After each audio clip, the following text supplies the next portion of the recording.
All right, this is the beginning of a sequence of major theorems in this course. So in this section, we're going to learn Green's theorem. It comes in two parts, and the main idea is that Green's theorem gives us an alternative to compute line integrals that represent some sort of physical quantity involving vector fields. So we're going to be considering line integrals, and the line integrals that we're going to be working with are all computed over closed curves, so that is curves that start and end at the same place. So this is a closed curve. And when we have a closed curve and we're integrating over it, we draw a little circle around the integral sign just to emphasize the fact that C is a closed curve. So it's not a new form of integral, it just is a symbolic convenience. We're going to be computing line integrals across closed curves, and the orientation of the curves are going to assume to be positively oriented, just because we need to come up with a convention for our theorems to be true. Otherwise, we have to insert a negative everywhere.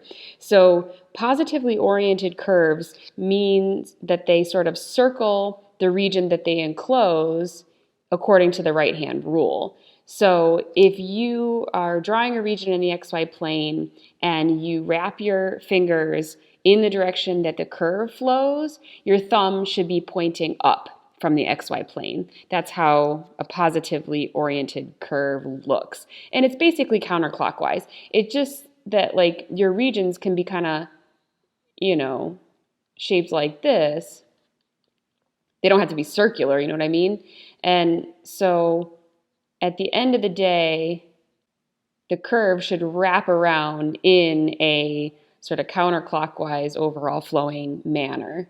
If you are walking along a closed curve in the xy plane that's positively oriented, the region should always be to your left. That's another way to check to see if you have got your curve positively oriented. There are some concepts that Green's theorem addresses, flow of vector fields along a curve and flux of a vector field across a curve. We're going to inspect those concepts more carefully in the next section. Right now, I just want to focus on the computation of the associated integrals. Okay, so we're going to start with an exercise that's completely unmotivated. I've got a vector field and I want to compute this double integral of partial derivatives of the component functions of that vector fields. That integrand is going to have some meaning later, but for right now I just want to practice taking some partials and cranking out a double integral. So we've got this vector field, and what I'm assuming here is that the component functions are called m and n. So m is the two-variable function y squared, and n is the two-variable function 3xy. Okay, and the region A, over which the double integral is being taken, is the semi-annulus in the upper half plane, blah, blah, blah. Let me try and get that drawn so we understand what that is saying. I've got a circle of radius 1 and one of radius 2, and I'm just looking in the upper half plane, like this, and an annulus is a full donut shape. A semi-annulus is just the half of an annulus shape, so that's why it's semi-annulus in the upper half plane. So this is the region A that's described, and I think it's best described in polar coordinates, right? So I'm going to go ahead and do that quickly. That's much easier than doing Cartesian coordinates. I'd need to split it up into a bunch of different type 1, type 2 regions. And now let me go ahead and compute the partials that are being asked about here and compute the double integral. So I want to take the partial derivative of the n function with respect to x, and I get 3y. And then I'm going to take the partial derivative of the y function, of the m function with respect to y. That's 2y. And then in my double integral, I'm going to take the first minus the second. So partial n, partial x minus partial m, partial y. In this case is 3y minus 2y, which is y. So that's going to go on my integrand. And then I just want to compute and see what answer I get. Well, if I'm setting it up as a polar integral, then I need to convert that integrand y over to polar coordinates. So recall that y is r sine theta in polar coordinates. And when you're setting up a double integral in polar coordinates, you've got your RD theta. All right, so let's compute this. I integrate with respect to r first. I have an r squared, and sine theta is just constant. So the antiderivative of r squared is 1/3 r cubed, evaluated from 1 to 2. Plugging in, I'm going to get 8/3 minus 1/3 is 7/3. And finally integrate with respect to theta. Okay, so the answer that I get here is 14/3.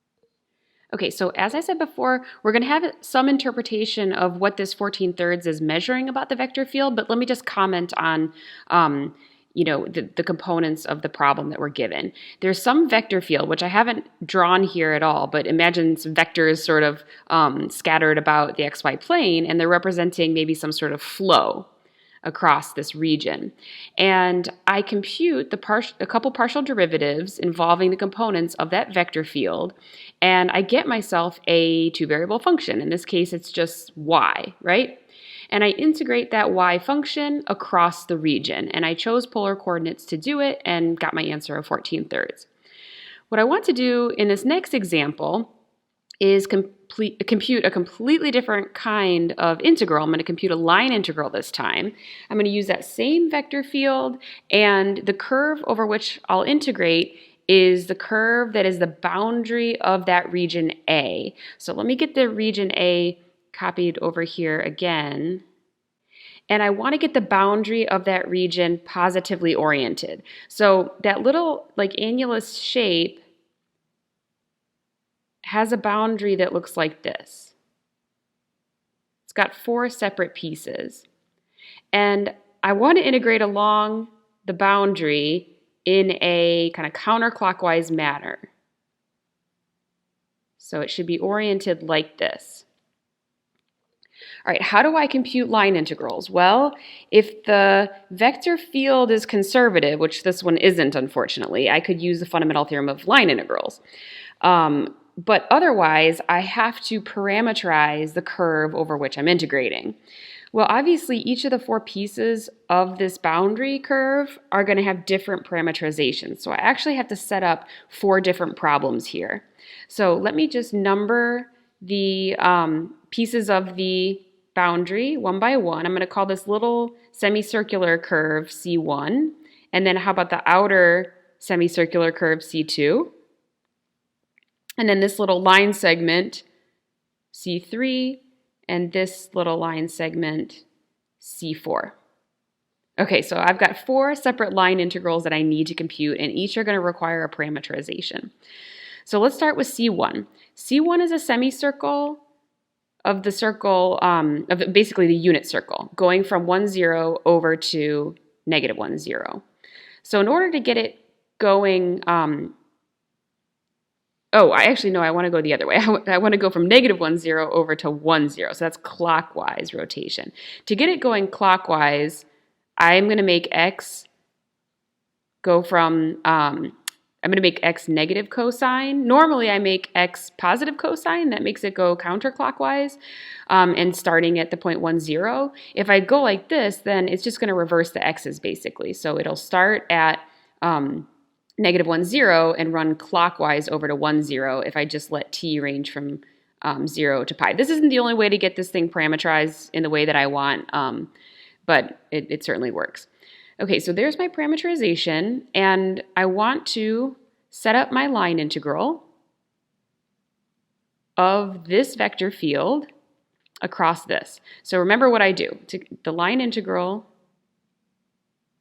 of f dot dr is computed from a parameterization in the following way. Parameterize the curve from time equals a to b, plug in the parameterization to the vector field, and then dot with the derivative of the parameterization, like that. Okay, so let's see here. F evaluated at negative cosine sine, dotted with the derivative. All right, the derivative of the parameterization would be sine cosine. There we go. So one more step to plug things in. F has the y squared first, and then 3 times x times y.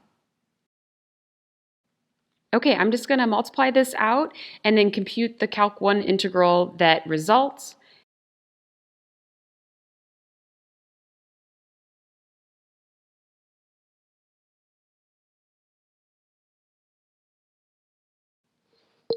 All right, phew, that was a long integral. U substitution helped me out there, and that is just one of the pieces of the entire boundary. So what I have to do now is continue computing this line integral across the other pieces of the boundary.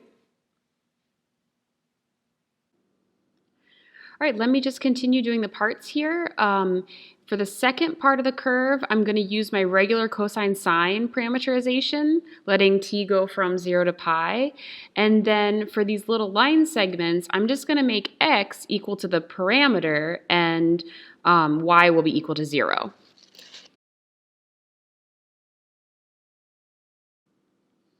I meant to say 2 cosine t and 2 sine t because it's a bigger circle. Whoops.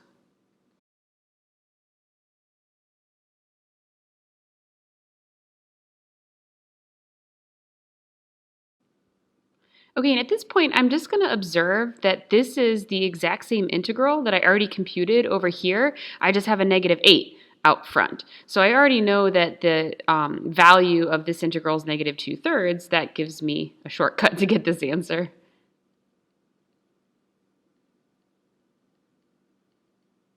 Okay, now moving on to the straight pieces, C3 and C4.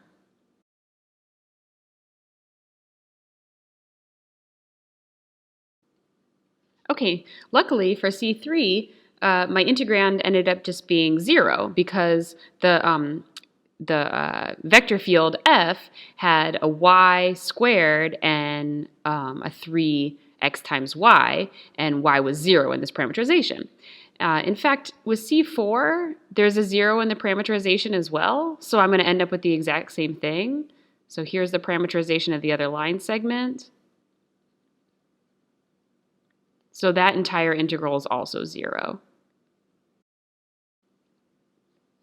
Okay, so I think I'm ready to report my answer for the entire line integral then. So if C is the curve that goes all the way around this semi-annular region, then I don't have any room left, but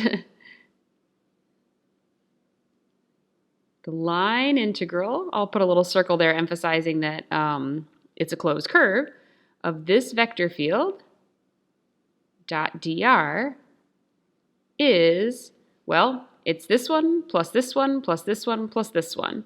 So altogether I get 14/3. The number 14/3 is familiar.